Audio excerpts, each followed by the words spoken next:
Alright, so today we're watching Furiosa and Mad Max Saga. You excited for this? Yes, I am. He's the reason why we're watching this, by the way. I'll make Yes, that very, very, very clear. So, what are you expecting, Father? A blockbuster, Yeah. a visual feast. Mm-hmm. I hope it's aligned with Fury Road. It explains a lot of stuff that happened in Fury Road. I look forward to a lot. Mm-hmm. Forward to Chris Hemsworth, look forward to Ann Taylor-Joy, Mm-hmm. and their acting, how they tell their story, everything. And how they bring the character to life, essentially. Yes. I'll be honest, I did not watch Mad Max Fury Road, and I like the trailers that they put out. I have liked the trailers, but if I'm being genuinely honest, I have my interest. But it's like this: when we watch movies every year, we have a deal where we watch stuff I'm interested in and watch stuff he's interested in to make it a fair thing. Because it's not fair that I watch stuff he want to watch, but not what he wants to watch, if that makes sense. So I'm expecting decent performances, some good visuals. I'm expecting it to be a mid-film, if that makes sense, because it's going to reuse some stuff.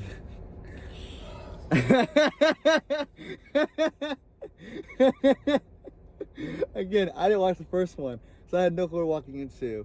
But I've heard that we use the safety over and over. Ball. Do you see what Hope is?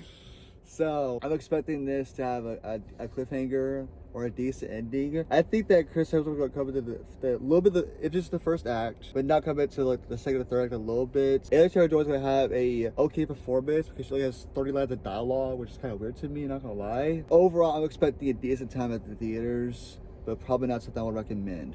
That's just my thoughts. We're two different things, you know, which is fine. Well, I think part of it is I've seen Fury Road. Yeah. I've seen the other Mad Max movies, so I kind of know what we can get involved in here. I haven't. And he hasn't. Nope. So he doesn't understand the scope of what we want to see. Mm-hmm. So, which may either benefit or hurt my experience. definitely. But I got Ever for that. Ever's gonna help. Hopefully, you know, like, hey, here's what's going on. Hey, here's this, here's that, and all that stuff. I've heard that Chris Hemsworth does a good villain performance, villain performance, which is always a good thing to see. I love those lines. Like, can you make? Like, what did you say in the trailer? But can you make it believable? Can you make it work? You know. So I'm excited for that. And yeah, let's go walk into Furiosa and Mad Max Saga, and I'm gonna tell you exactly how good or bad this film is. So we just got done seeing Furiosa and Mad Max Saga. By all means, give it away, boys. I'm gonna give it a 6 out of 10. Okay. I just thought that it was a little long, but I thought it was good otherwise. It gave good context for Fury Road and the newer Mad Max movies. I'll give it a 5 out of 10. It could have been so much more, I guess. Yeah. Parts of it drug, but at the same time though, it has some sort of really interesting parts to it. What happened to Chris Hemsworth's character was very interesting. Mm-hmm. Some parts with Anna Taylor-Joy was interesting as hell. Yeah. But it could have been so much more, I felt like.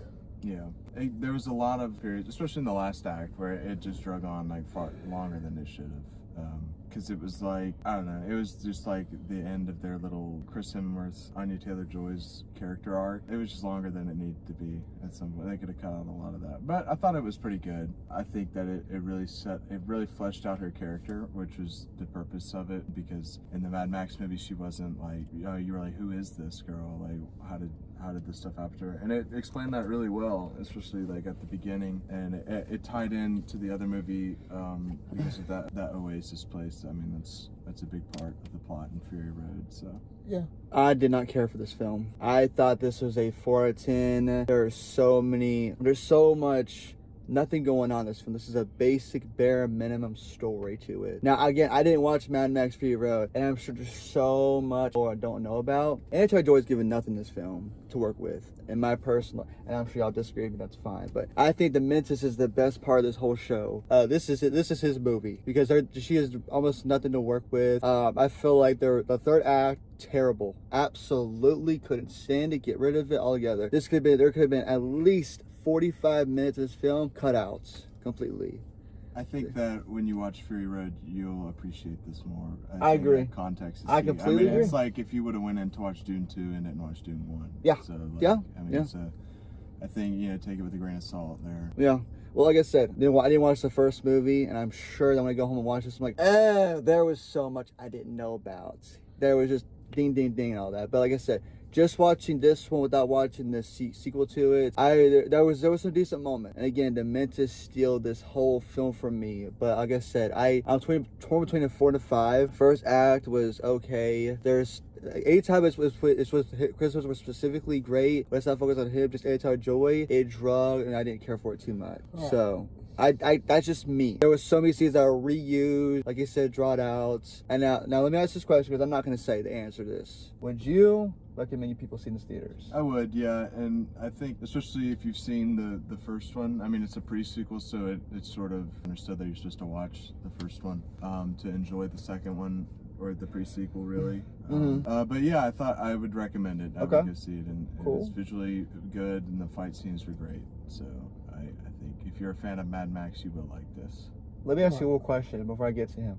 How did it not get at least a 9 or 10 from you? Besides it being too long, what was the other issue? Well, so I mean, it was, yeah. I mean, like I said, it was too long, but yeah, I mean, there were parts of the story that were slow, but I did enjoy the sort of politicking between Dementus and Immortan Joe. Immortan, I thought it was Immortal. Yeah, I mean, that's sort of how it gets like lost to time. Yeah, that's one of the things. I thought it was good in a lot of areas, but some more areas could have been more fleshed out, but they do get fleshed out in Gotcha. And Fury Road, like the whole Immortan Joe stuff. Sure. And the Citadel. Sure. But yeah, I thought, I mean, I'm a fan of the Mad Max stuff, but it's not my absolute favorite saga. Thinking like, at least at the beginning, I was thinking it was gonna be probably like an 8, just because, just like, I don't know, a 10, It's just, would you watch it again? Yeah, I would. I don't know. You would watch. I'm probably gonna watch Fury Road. Yeah. But I don't know if I would watch this again immediately. I might watch it again after I watch Fury Road. We'll just have to see, because I know my dad wants to see this too, so I might see it with him. Dad. See, in theater, yeah, because parts of it is visually beautiful. I don't think you can't get it in the home system, but story-wise, it's lacking most places. Yeah. Basic plot, Basic plot, yeah. Yeah, basic plot devices. I'd say, especially like when they get like captured. I mean, it's just like the classic, like the heroes are in a situation that seems unwinnable, and then somehow they get out of it. But that's with any story, really. Right. So, like I said, now here's what I'm gonna do, just for y'all, make it better and more even as a critic. Is I will say 4 out of 10. Watch Mad Max Fury Road and then update my score my review. To be fair. Yeah, no, that's fair. No, I think that. No. I feel like I'm being unfair by watching the prequel, not the sequel, because I might be like doing part 1 and part 2. Yeah. Or if you watch both of them, it makes more sense. So I'll do that for now. But as always, thanks for watching. See y'all in the next one. Peace.